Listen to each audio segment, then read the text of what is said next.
Split 2 of Season 14 is here, and these are the best tips to rank up fast on Stormpoint. First of all, there is legend choice. Obviously some legends are better on Stormpoint than other maps, so I'll give you those, and I'll also give you some legend comps that work well for different playstyles. First off, Ashe is a very good legend on Stormpoint, as with her ultimate she can very quickly close the gap between you and the enemies that you're fighting. This can be very useful to finish fights as fast as possible to avoid third parties, which are a big problem right now, as I'm sure you're aware. Her passive is also very useful to tell you where fights are happening and sort of give you an idea of where teams are on the map. Using her passive as well, you can plan your rotation to either avoid or go for fights. Valkyrie also provides very good team value, as Stormpoint is such a big map and you may need to traverse lots of ground as fast as possible. This is where Valk's ult comes in, especially with the recent ring changes. If you land on one side of the map, say at fish farms, the ring could be on the complete opposite side of the map, so you're going to need Valk's ult to get there fast. Valk also has a very good tactical and passive, so she can easily take height, and this can be key to winning fights. Your team also probably needs what is called an anchor to hold the team together and provide just general support. Newcastle and Gibby are very good anchor legends, and if you are the anchor, you should be moving into fights a lot, but you still need to push up just after them. You should also carry a long range weapon so you can level up your teammates' armors, as both Gibby and Newcastle are very good at poking. You should also consider running a recon legend such as Bloodhound or Seer. These legends are vital for gathering information, which can help turn the tide of a fight really. Alternatively, you could run an offensive legend such as Horizon or Fuse, whose abilities can help to clean up a fight much faster. Now to get into some examples of team comps. So for a very offensive team comp, you could run some combination of Horizon, Octane, Ashe or Bloodhound. For a defensive team, you could run Gibby, Valk and Watson. And for a balanced team, might look something like Newcastle, Ashe and Seer. Now to talk weapons. I'm sure you're aware that some weapons are ridiculously overpowered, and I know you're all going to hate me for this one, but if you're playing the anchor legend in your team, then do consider using a charge rifle. You can easily level up your teammates' armors with it and get your entire team blues or even purples if you're particularly good with it. It is very cringe to use, but it is worth it in my opinion. Feel free to hate on me in the comments for promoting the charge rifle. I'll give you free permission to hate on me. Since a lot of the fights that you take on Stormpoint will be mid-range and in the open, you should try to take advantage of the G7 Scout and its wonderful spamming potential. You can just spam someone and you can just very quickly down someone and send them back to the lobby. Maybe take some time in the firing range with a friend to practice your G7 spam. Another slightly less good weapon is the 30-30, but it's still very good in mid-range engagements, just not quite as good as the G7 spam, you know. If you're enjoying the video so far, make sure to subscribe so you can get more tips to improve at Apex. Rotations are a huge part of ranked and something that a lot of players get wrong actually.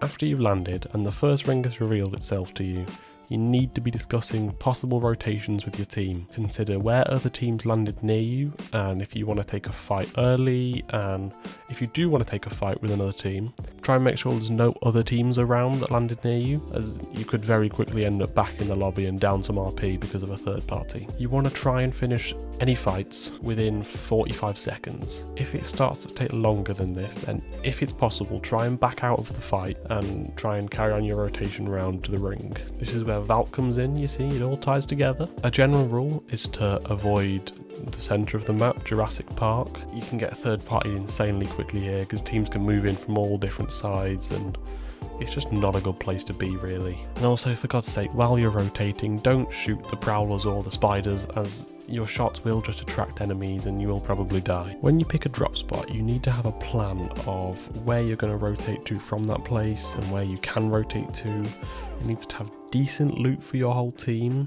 and a number of players I see not looking around while they drop is very worrying. It is vital that you find out where enemies are near you and if there is any at the same POI as you. Drop spots also depend on your playstyle.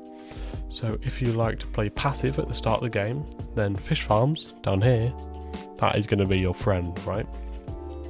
From here there are many rotations. You can go, if you really wanted, you can go up around the edge here, up here, you can go up to launch pad through here, you can go up through here and you can go around to antenna, you can go round down here, over here, you You can go round. Yeah, there's so many different paths you can take. It's just quite an open area, really. There is also an Iron Sea Armory here as well. However, a lot of people don't like to play passive at the start of the game because it is quite boring. If you like 2 third-party people at the start of the game, then a very good place to land is Thunderwatch. From here, there is a gravity cannon just here. You can jump, you can go whee, and land down here. A Stormcatcher. And there is normally quite a few teams that land at Stormcatcher, yeah? There's a lot, it's just follow all those red bits are enemies, it's just follow them. Normally, by the time you've looted up here, and you've jumped over, there is normally 2, maybe 3 squads left at Stormcatcher, yeah? So, from here, in Stormcatcher, it's a very small place where a lot of people land. So they will have scraps, they'll be fighting with scraps. Barely any ammo, no meds or anything, right? You and your team will be nice and fully looted up from looting here. So you can just come in, swoop in, clean everything up, get a load of free, easy kills, because they'll have barely any loot at all. It's just generally a great thing to do. I've done it quite a few times and it does work most of the time. The final place I have to recommend to you is over here, the mill. So, the mill is very good if you like to drop early and get lots of kills straight away and then not really have to worry about, oh, am I going to get enough kills by the end of the game, later on in the game. You just want to get all your kills out of the way early. There's 2 buildings, yeah? There's one there, there's one there. Right, in the middle of them here, there is 4, I think there's 4, supply bins. They often have very good armors in and just very good loot in general. So drop there, get those middle bins before the enemies do, and you'll almost guaranteed get a purple or blue armor at least purple probably. I normally get purple when I land there. Also, but if you are going to land there, something to take in mind, try and play a legend that has a lot of verticality. So Horizon, Pathfinder, and Valk, because if you've seen, there is the little roof zones. There's all the bottom area, and there's the roofs that you can get on. Now, the roofs are very good for holding off enemies. You can shoot down on people, you can hide from enemies and heal up there. It's just a great place to be if you're in the mill. And it's very hard to climb up onto the roofs. You can do it, but it's quite hard and you can easily get shot while you're doing it. So it's just a pretty good place to be if you're Pathfinder, Horizon or Valk, really. It's a good place to fight, as long as you get enough loot. There isn't tons, apart from those ones in the middle. There's normally quite a few guns around here, but they can get sucked up quite quickly by enemies. So just be careful of that if you're going to land there. I wish you all the best for this rank split. And let us all pray to the Apex gods, sacrifice your firstborn child to them if you have to, that they improve the rank system next season, because it is awful right now.